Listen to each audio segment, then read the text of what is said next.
আসসালামু আলাইকুম ওরহমতুল্লাহি ওবরকাতুহু। প্রিয় দর্শকবিন্দু, আশা করি সবাই ভালো আছেন। আজকে আমি আপনাদের খিদমতে দুইটি ওয়াকেয়া নিয়ে উপস্থিত হয়েছি। এই দুইটি ওয়াকেয়া যদি আপনি শুনেন আর আমল করার চেষ্টা করেন তো ইনশাআল্লাহ আপনার দিন ও দুনিয়া কামিয়াবি হয়ে যাবে, বা আপনি দুনিয়াতে ও আখেরাতে সাকসেসফুল হয়ে যাবেন। এক দেহাতি বলা হয় গ্রাম্য লোককে, গেওয়া বা গাইয়া। ওই দেহাতি আমার দোজাহানের বাদশার খিদমতে উপস্থিত হয়ে আরজ করলেন, ইয়া রসুল আল্লাহ, ইয়া হাবিব আল্লাহ নবী গো, আমি বড় পাপী, জীবনে অনেক গুনাহ করেছি, আমার দ্বারাই অনেক গুনাহ হয়েছে। আপনি একটা আমাকে আমল বলে দিন, যে আমল করলে, যে কাম করলে আল্লাহ তাআলা আমার জীবনের সমস্ত গুনাহ খাতাকে মাফ করে দেন।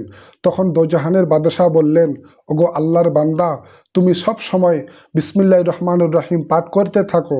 বিসমিল্লাহির রহমানির রহিমের বরকতে আল্লাহ তাআলা তোমার জীবনের সমস্ত গুনাহ খাতা মাফ করে দিবেন।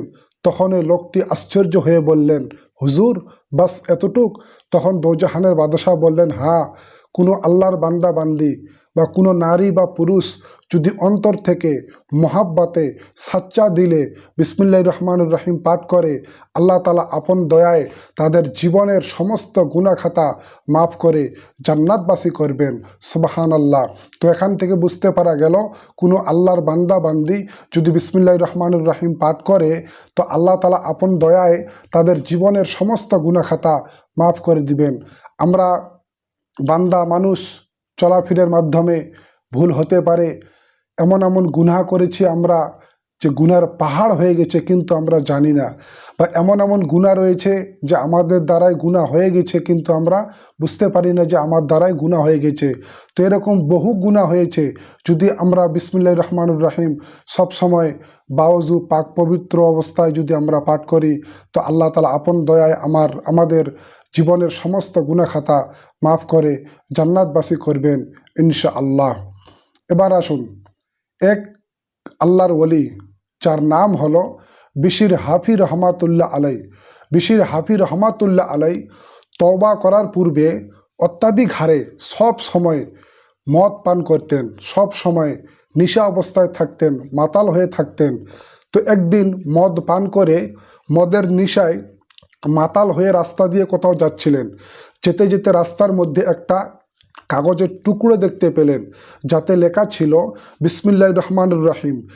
তো সেটার সম্মানার্থে সেটাকে সেইখান থেকে তুলে নিলেন এবং দোকান থেকে আতর কিনে এনে সুন্দরভাবে আতর লাগিয়ে সুবাসিত করলেন, আর সেটাকে একটা উঁচা স্থানের মধ্যে রেখে দিলেন।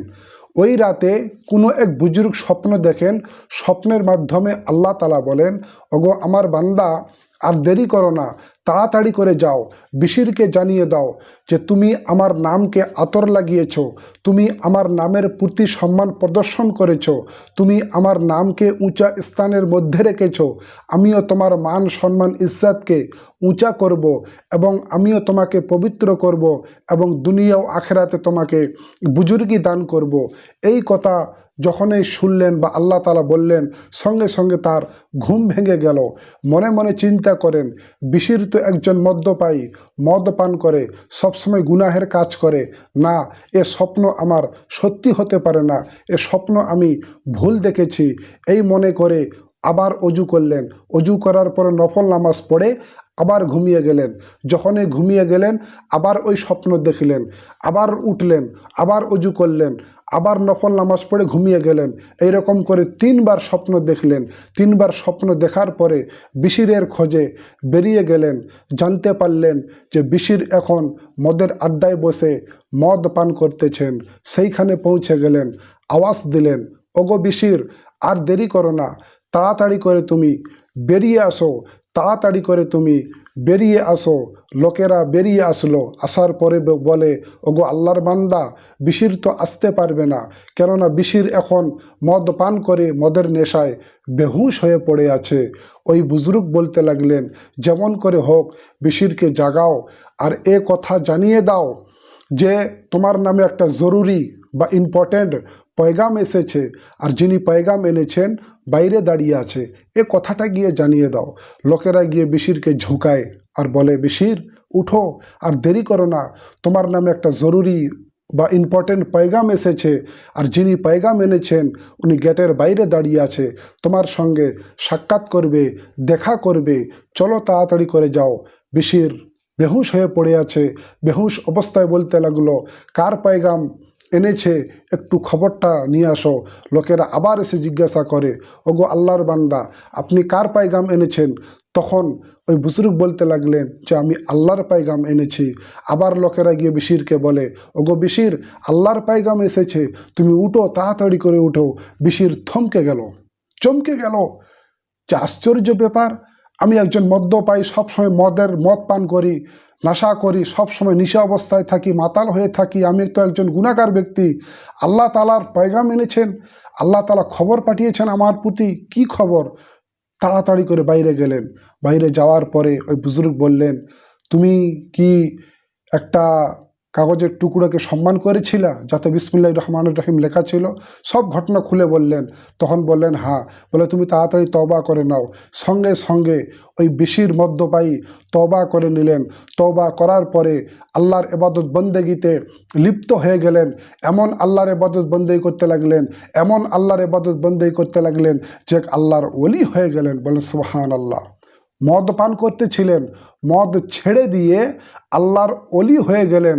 তো এমন আল্লাহর ওলি হলেন, এমন আল্লাহর দিওয়ানা হলেন, এমন আল্লাহ রসুলের দিওয়ানা হলেন যে আল্লাহকে দেখার জন্যে, আল্লাহর সঙ্গে সাক্ষাৎ করার জন্যে জীবনে বা কখনো পায়ে জোতা দিতেন না, খালি পায়ে চলাফেরা করতেন। আর উনি যে রাস্তা দিয়ে চলাফেরা করতেন ওই রাস্তাতে পশু পাখি কখনো পায়খানা করতো না। এই কারণে যে জানে, পশুরা জানে, পাখিরা জানে যে এই রাস্তা দিয়ে খালি পায়ে আল্লাহর ওলি যায়। এই রাস্তাটা যদি আমরা নাপাক করে দেই তাহলে আল্লাহর ওলি নাপাক হয়ে যাবে। আল্লাহর ওলি যদি নাপাক হয়ে যায় তাহলে আল্লাহ তাআলা আমার প্রতি নারাজ হয়ে যাবেন। এই কারণে পশু পাখিরা ওই রাস্তায় পায়খানা করতো না। সুবহানাল্লাহ। তাহলে দেখুন, দুইটি ওয়াকিয়া বললাম। একটি ওয়াকিয়া যে বিসমিল্লাহির রহমানির রহিম কেউ যদি পাঠ করে তো বিসমিল্লাহির রহমানির রহিমের বরকতে আল্লাহ তাআলা তাদের জীবনের সমস্ত গুনাহ খাতা মাফ করে দিতে পারেন। আর একজন বিসমিল্লাহির রহমানির রহিম পড়েনি, আদব করলো, আদব করার কারণে আল্লাহর ওলি হয়ে গেলেন। সুবহানাল্লাহ।